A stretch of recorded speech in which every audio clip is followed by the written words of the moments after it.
আসসালামু আলাইকুম। আমি এসএসসি পরীক্ষার্থী 2026 শিক্ষার্থীদের স্থির পরিস্থিতি থেকে একটি গাণিতিক সমস্যা আলোচনা করব। সমস্যাটা আমরা পড়ে একটু দেখি। এ এবং বি বস্তু দুটো আছে। এ বিন্দুর আধান হলো 20 কুলম্ব, 10 কুলম্ব।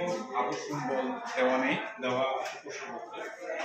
শূন্য বিভবে এ বিন্দু থেকে 5 কুলম্ব ধনাত্মক আধান আনতে 250 জুল কাজ করতে হবে এবং বি বিন্দু থেকে 4 কুলম্ব ধনাত্মক আধান আনতে 20 জুল কাজ করতে হবে। এটা উদ্দীপকে দেওয়া আছে। প্রশ্ন হলো এ ও বি কে পরিবাহী তার দ্বারা সংযুক্ত করলে ইলেকট্রন প্রবাহের দিক ব্যাখ্যা করতে হবে।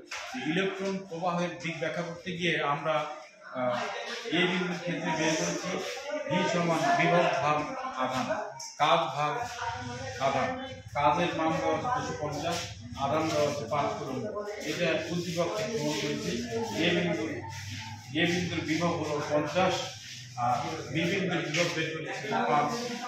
ইলেকট্রন প্রবাহ আমরা জানি ইলেকট্রন প্রবাহিত হয় নিম্ন বিভব থেকে উচ্চ বিভব থেকে। যেহেতু বি বিন্দুর বিভব কম আর এ বিন্দুর বিভব বেশি, সুতরাং ইলেকট্রন প্রবাহিত হবে বি থেকে এর দিকে। ধন্যবাদ সবাইকে।